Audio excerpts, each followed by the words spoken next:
ಮಲಿನ ತೊಳೆವ ಜ್ಯೋತಿ ಹೃದಯ ಶುದ್ಧಗೊಳಿಪ ಜ್ಯೋತಿ ಹೃದಯ ಶುದ್ಧಗೊಳಿಪ ಜ್ಯೋತಿ ಭವದ. ನಮಸ್ಕಾರ ಪ್ರಿಯ ವೀಕ್ಷಕರೇ, ಜ್ಞಾನ ಜ್ಯೋತಿ ಕಾರ್ಯಕ್ರಮಕ್ಕೆ ನಿಮಗೆಲ್ಲ ಸ್ವಾಗತ. ಖುಷಿ ಈ ಒಂದು ಟಾಪಿಕ್ ಮೇಲೆ ಚರ್ಚೆ ನಡೀತಾ ಇದೆ.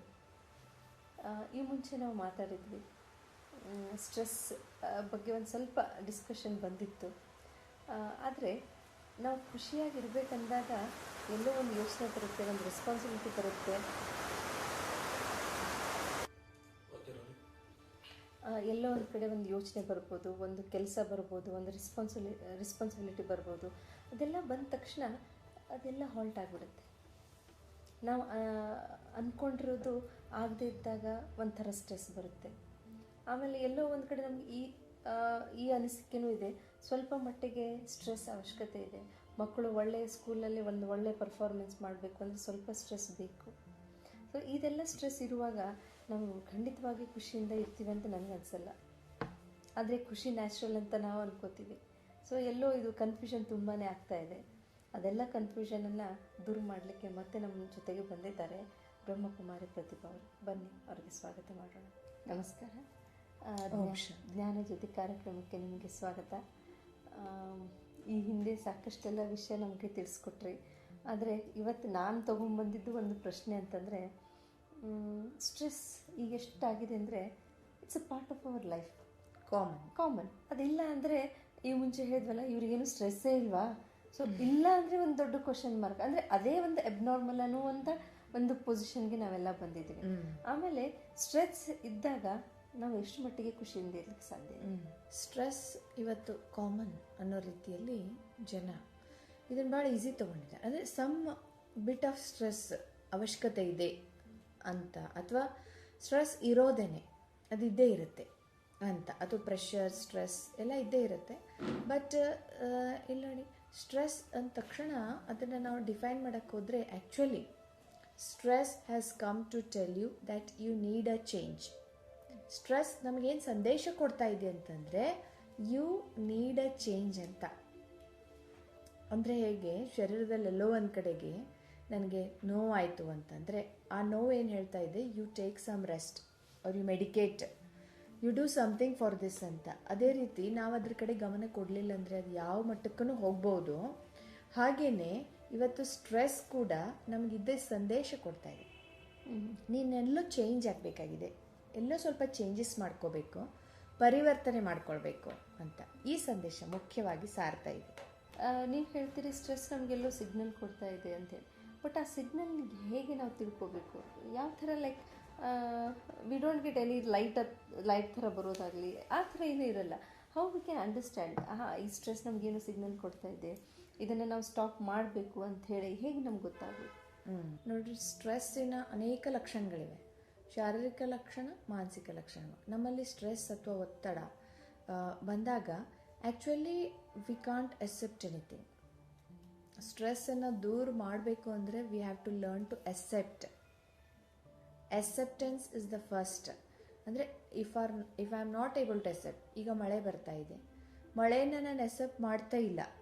ಯಾಕೆ ಬಂತು, ಹೀಗೆ ಬರಬೇಕಾಗಿತ್ತಾ, ನಾನು ಇನ್ನು ಮಾರ್ಕೆಟಿಗೆ ಹೋಗಿ ಬರಬೇಕಾಗಿತ್ತು, ನಾನು ಹೊರಗಡೆ ಅಡ್ಡಾಡಿ ಬರಬೇಕಾಗಿತ್ತು, ಅಥವಾ ಇನ್ನೇನೋ ಯಾವುದೋ ಒಂದು, ಈಗ ನೀವು ಭಾಳ ಗಡಿಬಿಡಿಯಲ್ಲಿದ್ದೀರಿ, ಹೊರಗಡೆ ಹೋಗ್ಬೇಕಾಗಿ ಅಷ್ಟರಲ್ಲೇ ಯಾರೋ ನಿಮ್ಮ ಮನೆಗೆ ಬಂದುಬಿಟ್ರಪ್ಪ, you want to do it. But if you are able to accept it easily, it means you are not under stress. And if you are not able to accept that situation or that person in that time, avaga it means you are under stress. ಇದು ಒಂದು ಮುಖ್ಯ ಲಕ್ಷಣ stress ನಮಗೆ ತೋರಿಸ್ತಾ ಇರುವಂಥದ್ದು. So we say stress is equal to pressures upon coping ability ಅಂತ. ಅಂದರೆ ನಮ್ಮಲ್ಲಿ ಪ್ರೆಷರ್ಸ್ ಇದೆ, ಸಿಚುವೇಶನ್ಸ್ ಇದೆ, ತೊಂದರೆಗಳಿದೆ, ಬಟ್ ನಾವು ಎಷ್ಟರ ಮಟ್ಟಿಗೆ ಅದನ್ನು ಕೋಪ್ ಮಾಡ್ಲಿಕ್ಕೆ ಸಾಧ್ಯ. Divide your pressures by your coping ability.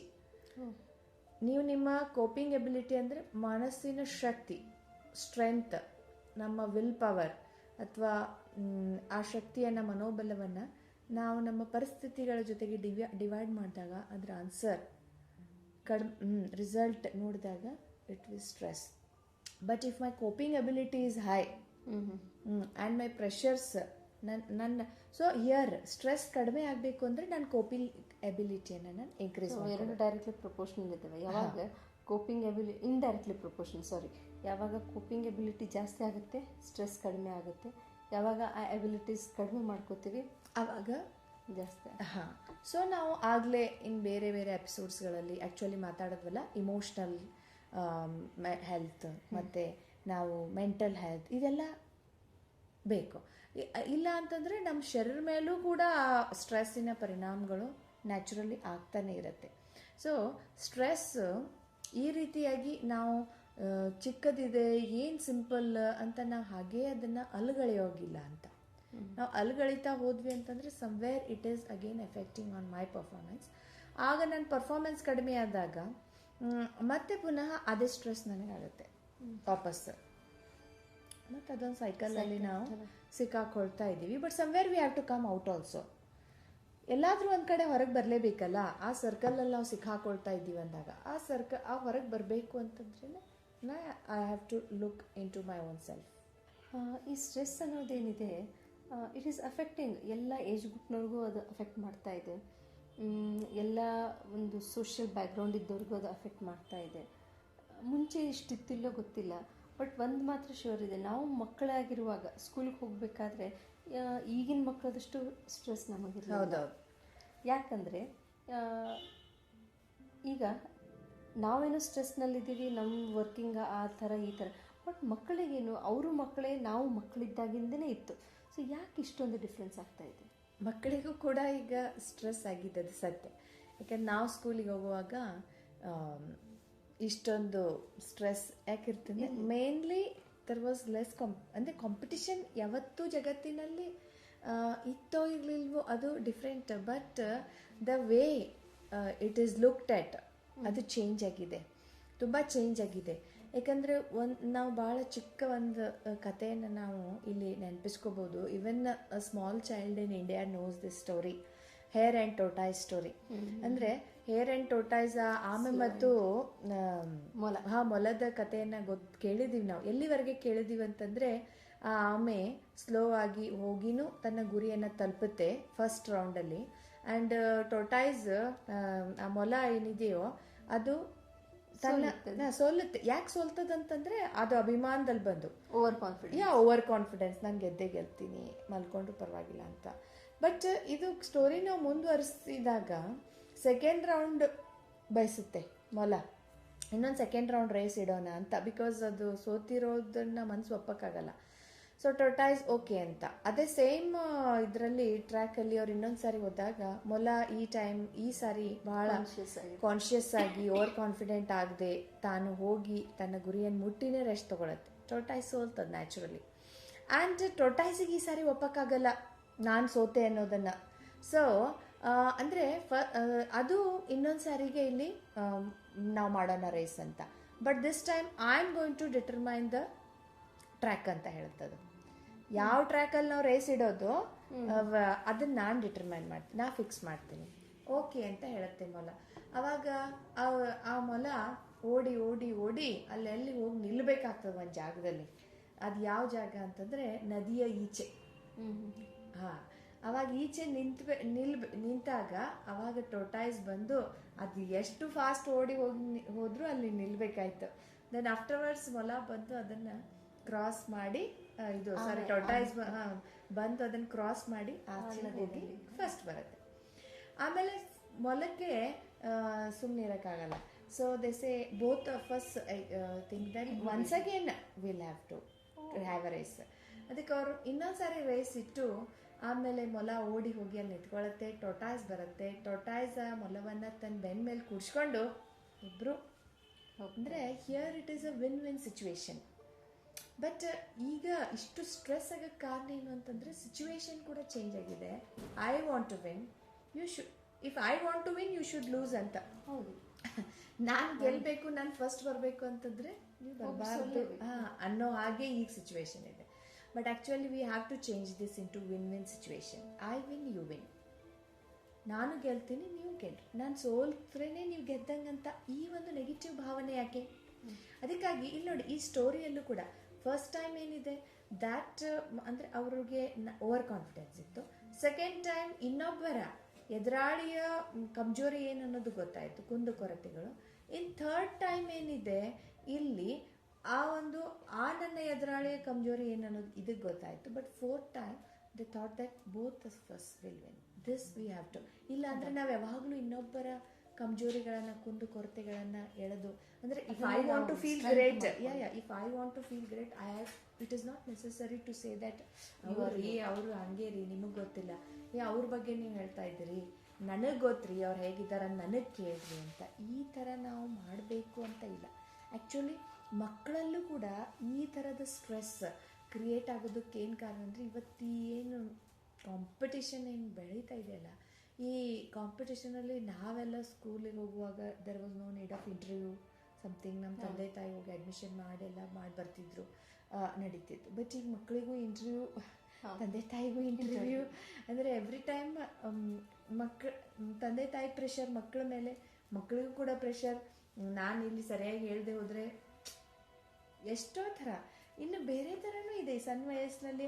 ಈಗ ನಾವೆಲ್ಲ ಎಷ್ಟು ನಮ್ಗಿಂತಲೂ ಹಿಂದೆ ನೋಡಿ, ಎಷ್ಟು ದೊಡ್ಡ ವಯಸ್ಸಿನವ್ರು ಆದಮೇಲೆಲ್ಲ ಸ್ಕೂಲಿಗೆ ಹೋಗ್ತಿದ್ವಿ. ಬಟ್ ಈಗೆಲ್ಲ ಅದು ಒಂಥರ ಸ್ಟ್ರೆಸ್ಸೇ, ನಾವು ಜಲ್ದಿ ನಮ್ಮ ಮಕ್ಕಳೆಲ್ಲ ಕಲೀಲಿ ಅಂತ ಕೆಲವ್ರು ಭಾವನೆ. ಇನ್ನು ಕೆಲವರು ಬೇರೆ ಬೇರೆ ಕಾರಣದಿಂದ ನಾವು ಸ್ಕೂಲಿಗೂ, ನರ್ಸರಿ ಆರ್ ಪ್ಲೇಯಿಂಗ್ ಇದನ್ನೂ ಇರ್ಬೋದು, ಕಿಂಡರ್ ಗಾರ್ಡನ್ನು ಇರ್ಬೋದು, ನಾವು ಜಲ್ದಿನೇ ಅದನ್ನು ಆಗ್ತಿರ್ತೀವಿ. ಅಂದರೆ it is wrong or right, it is a different thing. But there are many situations that are creating stress in a child. ಅಂದರೆ ತುಂಬ ಸಣ್ಣ ವಯಸ್ಸಿನಲ್ಲಿ ನಾವು ಮಕ್ಕಳಿಗೆಲ್ಲ ಸ್ಕೂಲಿಗೆ ಸೇರಿಸ್ತೀವಿ 2-2.5 ವರ್ಷಕ್ಕೆ. ಇನ್ನೂ ಮನೆಯವ್ರದ್ದು ಪರಿಚಯ ಅನ್ನೋಕ್ಕಿಂತ ಎಷ್ಟು ನಮ್ಮ ಫ್ಯಾಮಿಲಿ ಮೆಂಬರ್ಸ್ ಜೊತೆ ಅಟ್ಯಾಚ್ಮೆಂಟ್ ಇನ್ನೂ ಅಷ್ಟೊಂದು ಬೆಳೆದಿರೋದಿಲ್ಲ. ಆವಾಗ ಆ ಹೊರಗಿನ ಜಗತ್ತಿಗೆ ಆ ಮಗುನ ಹಾಕ್ತೀವಿ. ಸೊ ಅಲ್ಲಿಂದ ಆ ಮಗುಗೆ ಸ್ಟ್ರೆಸ್ ಶುರು ಆಗುತ್ತಾ? ಅದು ಮಕ್ಕಳಲ್ಲೂ ಕೂಡ ಇದೆ ನೋಡ್ರಿ. ಅವರು ಕೂಡ ತಮ್ಮ ಅನೇಕ ಜನ್ಮಗಳ ಸಂಸ್ಕಾರಗಳನ್ನು ಮೊದಲೇದಾಗಿ ಕ್ಯಾರಿ ಫಾರ್ವರ್ಡ್ ಮಾಡ್ತಿರ್ತಾರೆ. And again on top of that, before they overcome that and we have created ಒಂದು ಒಳ್ಳೆ ವಾತಾವರಣ, ಸಿಚುವೇಶನ್ ಕ್ರಿಯೇಟ್ ಮಾಡಿ ಅವ್ರ ಪಾಸ್ಟನ್ನು ನಾವು ಹೀಲ್ ಮಾಡೋಕ್ಕಿಂತ ಮುಂಚೆನೇ ಅದು ಮತ್ತೆ ಪುನಃ ಒಂದು ರೀತಿ ಹೇರ್ ಬರ್ಡನ್ ಆಗ್ತದೆ ಎಷ್ಟೋ ಸಾರಿ. ಆ ರೀತಿನೂ ಆಗುತ್ತೆ. ಈಗ ಆ ಸಣ್ಣ ಮಕ್ಕಳನ್ನ ಬಿಡೋಣ, ಈ ಸ್ವಲ್ಪ ದೊಡ್ಡ ಮಕ್ಕಳ ಕಡೆ ನಾವು ಗಮನ ಹರಿಸೋಣ. ನಮ್ಗೆ ಗೊತ್ತಿದೆ ನಮ್ಮ ಮಕ್ಕಳಿಗೆ ಈಗ ತುಂಬ ಕಾಂಪಿಟೇಷನ್ ಇದೆ, ತುಂಬಾ ಅವರು ಸ್ಟ್ರೆಸ್ನಲ್ಲಿದ್ದಾರೆ, ಸಬ್ಜೆಕ್ಟ್ಸ್ ತುಂಬ ವಾಸ್ಟ್ ಆಗಿದೆ, ಎಲ್ಲ ಸರಿ. ಆದರೆ ಇದೆಲ್ಲ ಈಗಿನ ಇಟ್ಸ್ ನೀಡ್ ಆಫ್ ಅವರ್, ಈಗೆಲ್ಲರಿಗೂ ಅದು ಬೇಕೇ ಬೇಕು. ಈ ಬೇಕು ಅನ್ನೋ ಒಂದು ಗದ್ದಲದಲ್ಲಿ ಆ ಮಕ್ಕಳ ಖುಷಿ ಎಷ್ಟು ಬಲಿ ಆಗ್ತಾ ಇದೆ, ಹ್ಯಾಪಿನೆಸ್. ಆಮೇಲೆ ಮತ್ತೆಲ್ಲರೂ ಅಂತಾರೆ student life is golden life ಅಂತೇಳಿ. ಇದು ನಾವು ಕೊಡ್ತಾ ಇರೋದು ನೋಡಿದರೆ student life is go down life ಆ ಥರ ಆಗ್ತಾ ಇದೆ. ಮತ್ತೆ ಅದು ಸಿಗಲ್ಲ, ಆ ಸ್ಟೂಡೆಂಟ್ ಲೈಫ್ ಅವ್ರಿಗೆ ಸಿಗಲ್ಲ. ಅದಕ್ಕೆ ಎರಡನ್ನೂ ಹೇಗೆ ಬ್ಯಾಲೆನ್ಸ್ ಮಾಡಲಿಕ್ಕೆ ಸಾಧ್ಯ? Student life is golden life, but actually student life golden life ಆಗಬೇಕು. But we all are students. ಇದನ್ನು ನಾವು ಅರ್ಥ ಮಾಡಿಕೊಂಡ್ರೆ ಜೀವನ ಪರ್ಯಂತ ನಾನು ಕಲೀಲೇಬೇಕು. ನನ್ನ ತಂದೆ, so I have to put pressure on my child. ನನ್ನ ತಾಯಿ, ಸೊ ನನಗೆ ಪ್ರೆಷರ್ಸು ಡಿಸೈರ್ಸ್ ಇರೋದೇಪ್ಪ ನಮ್ಮ ಮಕ್ಕಳ ಬಗ್ಗೆ. ನನ್ನ teacher, so I will have pressure and I will put pressure ಅಂತ ನಾವು ಈ ರೀತಿ ಪ್ರತಿಯೊಬ್ಬರೂ ಮಕ್ಕಳ ಮೇಲೆ ನಾವು ಪ್ರೆಷರ್ ಸೇರ್ತಾನೆ ಇರುವಾಗ ಅವರಿಗೆ ಎಲ್ಲಿ ಪಾಪ ಗೋಲ್ಡನ್ ಲೈಫ್ ಫೀಲ್ ಮಾಡೋಕ್ಕಾಗುತ್ತೆ? It is so impossible. ಯಾಕಂದರೆ ಅವರಿಗೆ ತಮ್ಮ ಸ್ವಂತ if you let them go, ಅವರು actually they'll feel free and they'll enjoy their life, student life. ಅಂದರೆ ಲೆಟ್ ದೆಮ್ ಗೋ ಅಂದರೆ I don't say you should not correct them, ಆದರೆ you just motivate them. ನಾವು ಅವ್ರಿಗೆ motivation and inspirations ಕೊಡೋ ಕಡೆಗೆ ಗಮನ ಹರಿಸ್ಬೇಕು. And for that I have to become such a personality ಅಲ್ಲ, to inspire them. I have to make changes in me. But ನಾವು ಅದನ್ನು ಬಿಟ್ಟು ಅವ್ರಿಗೆ ಕೇವಲ ಒತ್ತಡಗಳನ್ನು ಹೇರ್ತಾ ಇರ್ತೀವಿ ಯಾವಾಗ್ಲೂ, ಹೀಗೆ ಮಾಡು ಹಾಗೆ ಮಾಡು ಅಂತ. And we have so big desires that actually ಎಷ್ಟೋ ಸಾರಿ ನೋಡಿದಾಗ ಎಷ್ಟೋ ಮಕ್ಕಳನ್ನು ನಾವು ನೋಡ್ತಾ ಇರ್ತೀವಿ, even as young adults also, ಮತ್ತು ದೊಡ್ಡವ್ರು ಆದಮೇಲೂ ಕೂಡ ಯಾವಾಗ ಒಬ್ಬ ವ್ಯಕ್ತಿ ಮೇಲೆ ಪ್ರೆಷರ್ ಇರ್ತದೋ, pressure is put by somebody else, then I am in stress. ಆವಾಗ ಪರ್ಫಾರ್ಮೆನ್ಸ್ ಎಲ್ಲರದ್ದು ಡಿಫ್ರೆಂಟ್ ಆಗಿರುತ್ತೆ. ಫಾರ್ ಎಕ್ಸಾಂಪಲ್ ಸೈನ್ಸಿಂದ ಒಂದು ಉದಾಹರಣೆ ತಗೊಳ್ರಿ. ಡಿಫ್ರೆಂಟ್ ಥಿಂಗ್ಸ್ ಮೇಲೆ ನಾವು ಸೇಮ್ ಅಮೌಂಟ್ ಆಫ್ ಪ್ರೆಷರ್ ಹಾಕಿದಾಗ ಅದು ಅದರದ್ದು ಆ ಮೆಟಲ್ ಕೆಪಾಸಿಟಿ ಅನುಸಾರ ಅದರದ್ದು ಆ ಮೆಟಲ್ ಕೆಪಾಸಿಟಿ ಅನುಸಾರ ಅದರದ್ದು because it is its own capacity, ಅದು ಯಾವ ಮೆಟಲ್ ಇರುತ್ತೆ ಅನ್ನೋದು ಅದ್ರ ಮೇಲೆ. ಸೊ ಈ ಥರ ಈಗ ನಾವು you can say if somebody is performing under pressure very good, ಅಂದರೆ ಇನ್ನೊಬ್ಬರ ಪ್ರೆಷರ್ ಜಾಸ್ತಿ ಇದ್ದಾಗಲೂ ಅವ್ರು ಭಾಳ ಒಳ್ಳೆ ಪರ್ಫಾರ್ಮೆನ್ಸ್ ಮಾಡ್ತಾ ಇದ್ದಾರೆ ಅಂದರೆ ಅವ್ರದ್ದು ಅಂತ ತಿಳ್ಕೊಬೇಕು. But otherwise it is not tolerable ಮತ್ತು ಅವ್ರ ಪರ್ಫಾರ್ಮೆನ್ಸ್ ಮೇಲೆ ಎಫೆಕ್ಟ್ ಆಗ್ತಾ ಇದೆ ಅಂತಂದರೆ we have to see what amount of pressure has to be given ಅಂತ. ಆ್ಯಕ್ಚುಲಿ ನಾವು ಟೂ ಮಚ್ ನಮ್ಮ ಮಕ್ಕಳ ಮೇಲೆ ಎಷ್ಟು ಹೇರ್ತಾ ಇದೀವಿ ಅಂದರೆ ಅವ್ರ ಪರ್ಫಾರ್ಮೆನ್ಸ್ ಇವತ್ತು ಡೌನ್ ಆಗ್ತಾ ಇದೆ. ಎಷ್ಟು ಅಂದರೆ they many people, most of the ಪೀಪಲ್ಗೆ ಪ್ರಾಬ್ಲಮ್ ಏನು ಅಂತಂದರೆ when we leave a child without any expectation, it performs well, very well, without any pressure. We don't have any expectations. ಯಾಕಂದರೆ it has its creativity, it thinks, it takes its chance. ಆಮೇಲೆ ಅದು ಭಾಳ ಚೆನ್ನಾಗಿ ಅದನ್ನು ಪರಿಸ್ಥಿತಿ ಜೊತೆಗೆ ಹೊಂದಾಣಿಕೆ ಮಾಡಿಕೊಂಡು ಅಲ್ಲಿ ತನ್ನತನವನ್ನು ಅದು ವ್ಯಕ್ತ ಮಾಡ್ತದೆ. ಬಟ್ ನಾವಾಗಿನೇ ಪ್ರೆಷರ್ ಮಾಡಿದಾಗ we are going to push it somewhere in our direction, not in the direction which it wants ಅಂತ. ಅದಕ್ಕೆ ಅದು ಆದ್ರೂ ಕೂಡ ಅದು ಸರಿಯಾಗಿ ಹೋಗಿ ಮುಟ್ಟಿದ್ರೆ ಸರಿ, ಇಲ್ಲ ಅಂತಂದರೆ ಎಷ್ಟೋ ಪ್ರಾಬ್ಲಮ್ಸ್ ಮತ್ತೆ ಹೆಲ್ತ್ ಮೇಲೂ ಎಫೆಕ್ಟ್ ಆಗುತ್ತೆ. ಮತ್ತು ಸಮ್ ಚಿಲ್ಡ್ರನ್ ನೀವು ಈಗಾಗಲೇ ನೋಡ್ತಾ ಇರ್ತೀವಿ, ಎಲ್ಲರಿಗೂ ಗೊತ್ತಿರುವಂಥ ವಿಷಯ. ಎಷ್ಟೋ ಮಕ್ಕಳು ಆ್ಯಕ್ಚುಲಿ ನಾವು ಒಂದು ಫಂಕ್ಷನ್ಗೆ ಹೋದಾಗ ಅಲ್ಲೊಬ್ಬರು ಭಾಷಣ ಮಾಡ್ತಾಯಿದ್ರು. ಆ ಊರಿನ ಇದು ಆಗಿದ್ರು ಅವರು ಮುನ್ಸಿಪಾಲ್ಟಿ ಚೇರ್ಮನ್. ಅವರು ಹೇಳ್ತಾಯಿದ್ರು ಭಾಷಣದಲ್ಲಿ 10th ಸ್ಟ್ಯಾಂಡರ್ಡ್ ಸ್ಟೂಡೆಂಟ್ಸಿಗೆ ಅವ್ರು ಹೇಳ್ತಾಯಿದ್ರು, every year we have to send police force there too, ಅಂದರೆ ಅಲ್ಲಿ ಕೆರೆಯ ದಂಡೆಗೆಲ್ಲ ಪೊಲೀಸರು ನಿಲ್ಲಿಸ್ಬೇಕು. ಯಾವ ದಿನ ಅಂದರೆ SSLC ರಿಸಲ್ಟ್ಸ್ ಅನೌನ್ಸ್ ಆಗಿದ್ದಿಲ್ಲ. ಯಾಕಂದರೆ ಎಷ್ಟೋ ಜನ ಹೋಗಿ ಈ ಊರಿನ ಕೆರೆಯಲ್ಲಿ ಹೋಗಿ ಜೀವ ಎಷ್ಟು ಅದೇ ಅದಕ್ಕಾಗಿ ಸುಸೈಡ್ ಮಾಡ್ಕೊಳ್ತಾ ಇರ್ತಾರಂತ. ಅಂದರೆ ಎಷ್ಟೋ ಕೇಸಸ್ ನಾವು ಪೇಪರಲ್ಲಿ ಓದಿದ್ದೀವಿ. ನೀವು ಕೇಳಿದ್ರೆ ಫಸ್ಟ್ ಬರೋ ಬದಲಾಗಿ ಸೆಕೆಂಡ್ ಬಂದಂಥವ್ರು ಎಷ್ಟೋ ಜನ ಇವತ್ತು ತಮ್ಮನ್ನು ಕಳ್ಕೊಂಡು ತಮ್ಮ ತಾವೇ, ಬಿಕಾಸ್ ಸೆಕೆಂಡ್ ಬರೋದೇನು ದೊಡ್ಡ ವಿಷಯ ಅಲ್ವಲ್ಲ.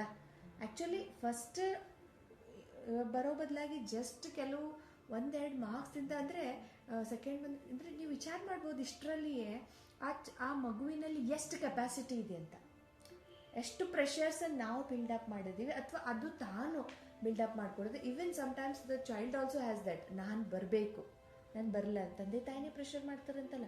Sometimes they have their own pressures, they have their own ego also. ನಾನು ಇದನ್ನು ಮಾಡಲೇಬೇಕು, ಇದನ್ನು ಪಡ್ಕೊಳ್ಳೇಬೇಕು, ಇದನ್ನು ಸಾಧಿಸಲೇಬೇಕು ಅಂತ. ಅಂಥ ಸಮಯದಲ್ಲಿ ನಾವು ನೋಡ್ತೀವಿ ಕೋಪಿಂಗ್ ಎಬಿಲಿಟಿ ನಾನು ಎಷ್ಟು ತಂದ್ಕೊಂಡಿದ್ದೀನಿ. ಮಕ್ಕಳ ಮೇಲೆ ಎಷ್ಟು ನಾವು ಪ್ರೆಷರ್ ನಾವಾಗೆ ಹಾಕಬೇಕಂತೇನಿಲ್ಲ. ಮಕ್ಕಳು ಸೆಲ್ಫ್ ಜನ್ರೇಟೆಡ್ ಪ್ರೆಷರ್ನಲ್ಲೂ ಇರ್ತಾರೆ, ಸ್ಟ್ರೆಸ್ನಲ್ಲೂ ಇರ್ತಾರೆ. ನಾನು ಅದನ್ನು ಸಾಧಿಸಬೇಕು, ಇದನ್ನು ಸಾಧಿಸಬೇಕು ಅಂತ. ಒಂದು ಒಳ್ಳೆ ಎಕ್ಸಾಂಪಲ್ ಹೇಳಿದ್ರಿ, ಆ ಕೆರೆ ದಂಡೆಗೆಲ್ಲ ರಿಸಲ್ಟ್ ಆದ ದಿನ ಪೊಲೀಸರೆಲ್ಲ ಹೋಗಿ ಇಳಬೇಕಾಗಿದೆ.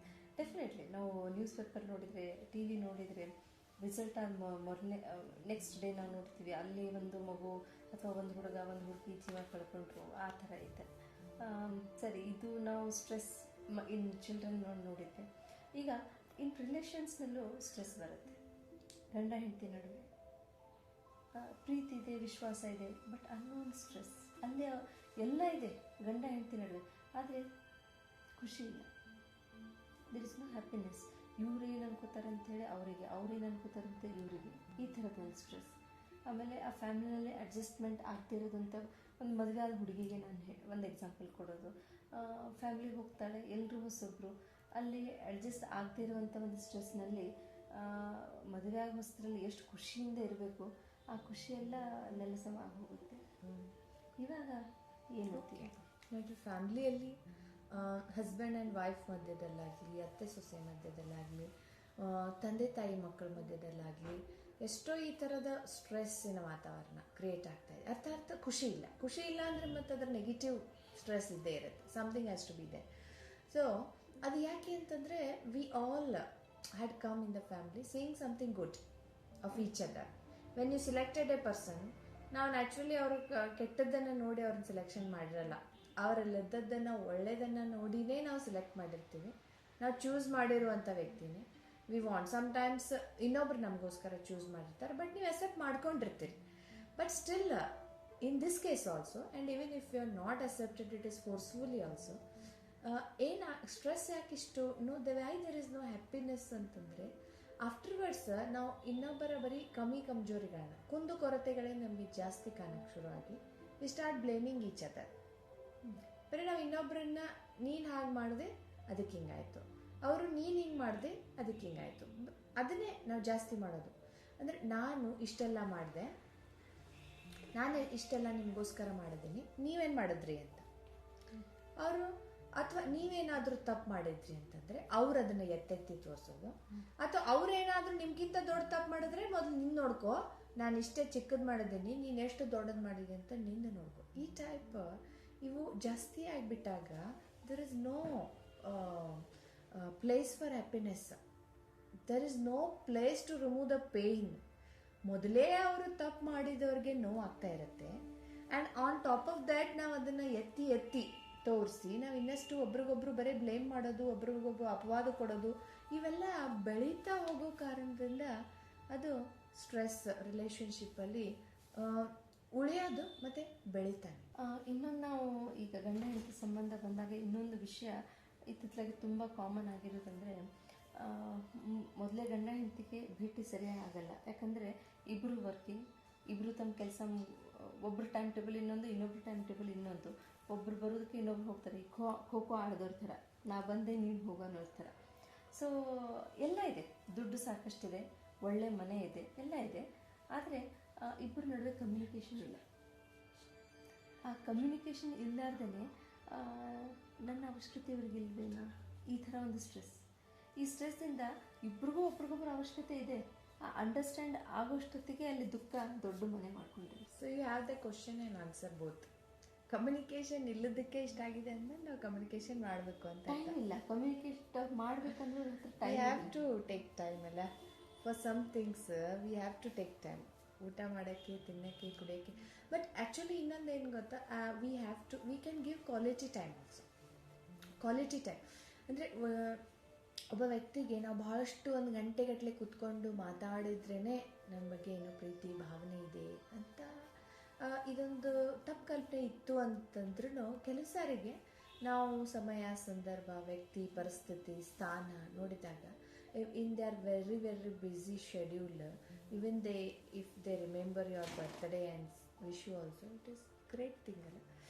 ಅಥವಾ ಅವ್ರು ನಿಮ್ಗೆ ಏನಾದರೂ ಯಾವುದೇ ಸಂಬಂಧದಲ್ಲಾಗ್ಬೋದು, ಅವರು ತುಂಬ ತಮ್ಮದೇ ಆಗಿರ್ತಕ್ಕಂಥ ಪ್ರೆಷರ್ಸು, ತೊಂದರೆಗಳಲ್ಲಿ ಇದ್ದಾಗಲೂ ಕೂಡ ಅವರು ಏನೋ ಒಂದು ಸಣ್ಣ ನಮ್ಮನ್ನು ನೆನಪಿಸ್ಕೊಂಡಾಗಲೂ ಕೂಡ ಅದು ಎಷ್ಟೋ ದೊಡ್ಡ ಇದು ಆಗುತ್ತೆ. ಬಟ್ ಸ್ಟಿಲ್ ನಮಗೆ ಎಕ್ಸ್ಪೆಕ್ಟೇಷನ್ಸ್ ಜಾಸ್ತಿ ಬೇರೆ ಇದೆಯಲ್ಲ, that is the problem. We desire a lot, we expect a lot. ಅದೆಲ್ಲ ಮತ್ತೆ ಪುನಃ ನಾನು ಶರೀರ ಅಂತ ತಿಳ್ಕೊಳ್ಳೋ ಕಾರಣದಿಂದ ಇಷ್ಟೆಲ್ಲ ಎಕ್ಸ್ಪೆಕ್ಟೇಷನ್ಸ್. ನಾನು ಆತ್ಮ ಅಂತ ನಮ್ಗೆ ಏನಾದರೂ ಅಂಡರ್ಸ್ಟ್ಯಾಂಡ್ ಆದರೆ, ಒರಿಜಿನಲಿ ಹೂ ಆ್ಯಮ್ ಐ, ಇದು ನಮಗೆ ಅಂಡರ್ಸ್ಟ್ಯಾಂಡ್ ಆದರೂ ಕೂಡ ಈ ಡಿಸೈರ್ಸ್ ಆ್ಯಂಡ್ ಎಕ್ಸ್ಪೆಕ್ಟೇಷನ್ಸ್ ರೈಟ್ ವೇದಲ್ಲಿ ನಾವು ಇಟ್ಕೊಳ್ಳೋಕೆ ಕಲಿತೀವಿ. ಹಾಂ, ಆ್ಯಕ್ಚುಲಿ ಡಿಸೈರ್ ಇಟ್ಸೆಲ್ಫ್, ಆಸೆ ಇಟ್ಸೆಲ್ಫ್ ದುಃಖಕ್ಕೆ ಮೂಲ ಕಾರಣ. ಬಟ್ ನಾವು ನಮ್ಮ ಬಗ್ಗೆ ಎಕ್ಸ್ಪೆಕ್ಟೇಷನ್ಸ್ ಅಥವಾ ನಮ್ಮನ್ನು ನಾವು ಇಂಪ್ರೂವ್ ಮಾಡ್ಕೊಳ್ಳುವಂಥ ಎಕ್ಸ್ಪೆಕ್ಟೇಷನ್ ಇಡಬೇಕಾಗಿದೆ ಹೊರತಾಗಿ ಈಗಿನ ಸಮಯದಲ್ಲಿ, ನಾಟ್ ಅದರ್ ಪರ್ಸನ್. ಈಗ ಇಲ್ಲಿನೂ you have to take the challenge that I will do something to solve this problem. You cannot blame the other person. ನಿಮ್ಮ ತಂದೆನೇ, ನಿಮ್ಮ ಪತಿನೇ, ಯಾರೇ ಇರ್ಬೋದು, ಅವರು ಸ್ವಲ್ಪ ತಿದ್ಕೊಂಡ್ರೆ ಇದೆಲ್ಲ ಸರಿಯಾಗುತ್ತೆ. ಇಲ್ಲ, ನಾನು ತಿದ್ಕೊಂಡು ನನ್ನ ಕಡೆಯಿಂದ ಏನೇನು ಆಗ್ತದೋ, ನಾನು ಏನೇನು ಮಾಡಲಿಕ್ಕೆ ಪಾಸಿಬಿಲಿಟಿ ಇದೆ ಅದೆಲ್ಲನೂ ನಾನು ರೈಟ್ ಎನರ್ಜಿಯನ್ನು ಕ್ರಿಯೇಟ್ ಮಾಡ್ತಾ, ಪಾಸಿಟಿವ್ ಎನರ್ಜಿಯನ್ನು ಕ್ರಿಯೇಟ್ ಮಾಡ್ತಾ ಹೋದಂತೆ ಅದು ಆಟೋಮೆಟಿಕಲಿ ಆ ಎನರ್ಜಿ ಅವ್ರಿಗೆ ರೀಚ್ ಆಗಿ ಅಲ್ಲೊಂದು ವಾತಾವರಣ ಕ್ರಿಯೇಟ್ ಆಗುತ್ತೆ. ಮತ್ತು ಹಳೆಯದನ್ನು ನಾವು ವಾಶ್ ಔಟ್ ಮಾಡೋಕ್ಕೂ ಸಾಧ್ಯ. ಬಟ್ ಏನಾಗ್ತದೆ ಅಂದರೆ, any time you are meeting even for a small amount of time, ಆಗಲೂ you mostly remember what you have last.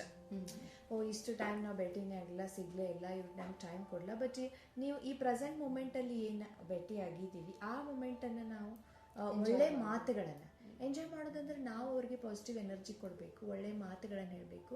Somewhere they should feel comfortable and I too should feel comfortable even after departing ಅಂತ ನಾವು ಅದನ್ನು ಯೋಚನೆ ಮಾಡಬೇಕಾಗಿದೆ. Because ultimately the thing that doesn't give us comfort ಅಂಥ ವಿಚಾರಗಳನ್ನು ಬಿಡಲೇಬೇಕು. Because it is unnatural. ಅಂದರೆ ಸಂಬಂಧಗಳ ಬಂಧನ ಎಷ್ಟು ಸ್ಟ್ರಾಂಗ್ ಆಗಿರಬೇಕು ಅಂತಂದರೆ ಅಲ್ಲಿ ಅವರೇ ಚೇಂಜ್ ಆಗಬೇಕು, ಅವರಾಗೆ ಮುಂದೆ ಬರಬೇಕು, ಅವರಿಂದ ಇದೆಲ್ಲ ಆಗಬೇಕು ಅನ್ನೋಕ್ಕಿಂತ ಈ ಹಿಂದೆನೂ ನಾವು ಮೆಸೇಜ್ ಕೊಡ್ತಾ ಇದ್ದಿದ್ದು ಇದನ್ನೇ ನಮ್ಮಿಂದ ಯಾಕೆ ಆಗಬಾರ್ದು, ನಾವು ಯಾಕೆ ಚೇಂಜ್ ಆಗಬಾರ್ದು, ನಮ್ಮಲ್ಲೇ ನಾವು ಯಾಕೆ ಪರಿವರ್ತನೆ ತಂದ್ಕೋಬಾರ್ದು. ಸೊ ಎಲ್ಲೋ ಇದು ಒಂದು ಸ್ವಲ್ಪ ಈಗೋ ಪ್ರಶ್ನೆನೂ ಬರುತ್ತೆ. ಯಾರು ನಮ್ಮ ಸ್ವಲ್ಪ ನಾವು ಬಗ್ಬೇಕು ಅಂತಂದ್ರೂ ತುಂಬ ಕಷ್ಟ ಆಗುತ್ತೆ. ಬಟ್ ನಮ್ಮ ಜನ್ಮಸಿದ್ಧ ಹಕ್ಕು ಯಾವುದಂದರೆ ಖುಷಿಯಾಗಿರೋದು. ಈ ಖುಷಿ ನಮಗೆ ಸಿಗಬೇಕು ಅಂತಂದರೆ ಸ್ವಲ್ಪ ನಾವು ನಮ್ಮನ್ನೇ ಮಾಡಿಫಿಕೇಷನ್ ಮಾಡಿಕೊಂಡು ನಮ್ಮ ಎನ್ವಿರಾನ್ಮೆಂಟಿಗೆ ಅಡ್ಜಸ್ಟ್ ಆಗಿ ನಮ್ಮ ಸಂಬಂಧಿಕರ ಜೊತೆಗೆ ನಾವು ಅಡ್ಜಸ್ಟ್ ಆದ್ವಿ ಅಂತಂದರೆ ಡೆಫಿನೆಟ್ಲಿ ಅದು ಖುಷಿ ಸಿಕ್ಕೇ ಸಿಗುತ್ತೆ. ಯಾವ ಒಂದು ಒಳ್ಳೆಯ ವಿಚಾರ ನಮಗೆ ಇಲ್ಲಿ ಏನು ತಿಳಿಯಿತು ಅಂದರೆ ಸಿಕ್ಕ ಒಂದು ಸಣ್ಣ ಗಳಿಗೆನೂ ಕೂಡ ಹಿಂದಿಂದು ಹೋಗಿದ್ರ ಬಗ್ಗೆ ಯೋಚನೆ ಮಾಡಿ ನೀವೇಗೆ ಹಾಗೆ ಮಾಡಿದೆ, ನಾನೇಗೆ ಹೀಗೆ ಮಾಡಿದೆ ಅನ್ನೋ ಒಂದು ಅನಾಲಿಸಿಸ್ ಬಗ್ಗೆ ಮಾತಾಡೋದು, ಚರ್ಚೆ ಮಾಡೋದು ಬಿಟ್ಬಿಟ್ಟು ಮುಂದೆ ಏನು ಮಾಡಬೇಕು, ಈಗ ಸಿಕ್ಕ ಒಂದು ಸಮಯವನ್ನು ಹೇಗೆ ಚೆನ್ನಾಗಿ ಕಳೀಬೇಕು, ಏನು ನಾವು ಪಾಸಿಟಿವ್ ಥಿಂಗ್ಸ್ನ ಎಕ್ಸ್ಚೇಂಜ್ ಮಾಡಬೇಕು, ಇದನ್ನೆಲ್ಲ ಮಾಡಿಕೊಂಡ್ರೆ ಲೈಕ್ ಡೆಫಿನೆಟ್ಲಿ ಆ ರಿಲೇಷನ್ ಇನ್ನೂ ಸ್ಟ್ರಾಂಗ್ ಆಗುತ್ತೆ. ಆಮೇಲೆ ಎಲ್ಲಕ್ಕೆ ಹ್ಯಾಪಿನೆಸ್ ಅದೇ ರಿಲೇಷನ್ ಸ್ಟ್ರಾಂಗ್ ಆದಾಗ ಡೆಫಿನೆಟ್ಲಿ ನಮಗೆ ಖುಷಿ ಬಂದೇ ಬರುತ್ತೆ. ದುಃಖ ಪ್ರಪೋರ್ಷನ್ ಕಡಿಮೆ ಆಗೇ ಆಗುತ್ತೆ. ಅದ್ರ ಜೊತೆಗೆ ಮಕ್ಕಳಿಗೆ ಎಷ್ಟೊಂದು ಸ್ಟ್ರೆಸ್ ಕೊಡ್ತಾ ಇದ್ದೀವಿ, ಅದು ಯಾಕೆ ಕಡಿಮೆ ಆಗಬೇಕು? ಇಲ್ಲ ಅಂದರೆ ಜೀವನದ್ದಕ್ಕೂ ಅವ್ರಿಗೆ ಸಿಗಬೇಕಾದಂಥ ಸ್ಟೂಡೆಂಟ್ ಲೈಫ್ನಲ್ಲಿ ಸಿಗಬೇಕಾದಂಥ ಒಂದು ಖುಷಿ ಅದನ್ನು ನಾವೆಲ್ಲ ಕಿತ್ಕೊಂಡಾಗುತ್ತೆ. ಮತ್ತು ಮಕ್ಕಳಿಗೂ ಕೂಡ ಒಂದು ಸಂದೇಶ, ಎಲ್ಲರೂ ಕ್ರಿಯೇಟ್ ಮಾಡದೇ ಇದ್ರೆ ನಿಮ್ಮಲ್ಲೇ ಏನು ಡೆವಲಪ್ ಮಾಡ್ತಾ ಇದ್ದೀರಾ ಸ್ಟ್ರೆಸ್ಸನ್ನು, ಅದು ಅವಶ್ಯಕತೆ ಇಲ್ಲ. ಕಾಂಪಿಟೇಷನ್ ಬೇಕು, ಒಳ್ಳೆ ಕಾಂಪಿಟೇಷನ್. ಒಬ್ಬರು ಗೆಲ್ಲಬೇಕು ಇನ್ನೊಬ್ರು ಸೋಲ್ಬೇಕು ಅಂತ ಹೇಳಿ ನಾನು ಸೋತಾಗ ತಾನೇ ಇನ್ನೊಬ್ರು ಗೆಲ್ಲೋದು, ಈ ಥರ ಒಂದು ಎಲ್ಲ ಕಲ್ಪನೆ ಇದೆ. ಉಳಿದವರು ಗೆಲ್ಲಿ ನಾನು ಗೆಲ್ಲಿ, ಈ ಒಂದು ಭಾವನೆ ಬಂತು ಅಂದರೆ ನಾವು ಖುಷಿಯಿಂದ ಇರ್ತೀವಿ, ಎಲ್ಲರೂ ಖುಷಿಯಿಂದ ಇರ್ಬೋದು. ಆವಾಗ ಯಾವಾಗ ನನ್ನ ಫ್ಯಾಮ್ಲಿ ಖುಷಿಯಾಗಿರುತ್ತೆ, ಪಕ್ಕದ ಫ್ಯಾಮ್ಲಿ ಖುಷಿಯಾಗಿರುತ್ತೆ, ಈ ಜಗತ್ತೇ ಖುಷಿಯಾಗಿರುತ್ತೆ. ಸೊ ಈ ಒಂದು ಮೆಸೇಜ್ನಿಂದ ಈ ಕಾರ್ಯಕ್ರಮನ ಮುಕ್ತಾಯಗೊಳಿಸ್ತಿದ್ದೀವಿ. ಇಷ್ಟೊತ್ತವರೆಗೂ ನಮಗೆ ಇಷ್ಟೆಲ್ಲ ಒಳ್ಳೆಯ ವಿಚಾರಗಳನ್ನು ಶೇರ್ ಮಾಡಿಕೊಂಡಿದ್ದಂಥ ಬ್ರಹ್ಮಕುಮಾರಿ ಪ್ರತಿಭಾ ಅವರಿಗೆ ನಮಸ್ಕಾರ ಹೇಳೋಣ. ವಂದನೆಗಳು ವೀಕ್ಷಕರೇ. ಮತ್ತು ಇದೇ ಥರ ಇಂಟ್ರೆಸ್ಟಿಂಗ್ ಟಾಪಿಕ್ಸ್ ಅನ್ನೋಕ್ಕಿಂತ ಪ್ರಶ್ನೆ ಟಾಪಿಕ್ ಅದೇ ಇದೆ. ಖುಷಿ ಬಗ್ಗೆ ಇನ್ನೂ ಮುಗಿದಿಲ್ಲ, ಹ್ಯಾಪಿನೆಸ್ ಬಗ್ಗೆ ಇನ್ನೂ ಮುಗಿದಿಲ್ಲ. ಇನ್ನೂ ಕೆಲವು ಪ್ರಶ್ನೆಗಳಿದ್ದಾವೆ, ಕೇಳ್ಕೊಳ್ಳೋಣ, ಡಿಸ್ಕಷನ್ ಮಾಡೋಣ. ನಿಮ್ಮ ಅನಿಸಿಕೆಗಳನ್ನು ಬರಿತಾ ಇರಿ. ಅಲ್ಲಿವರೆಗೂ ನಮಸ್ಕಾರ.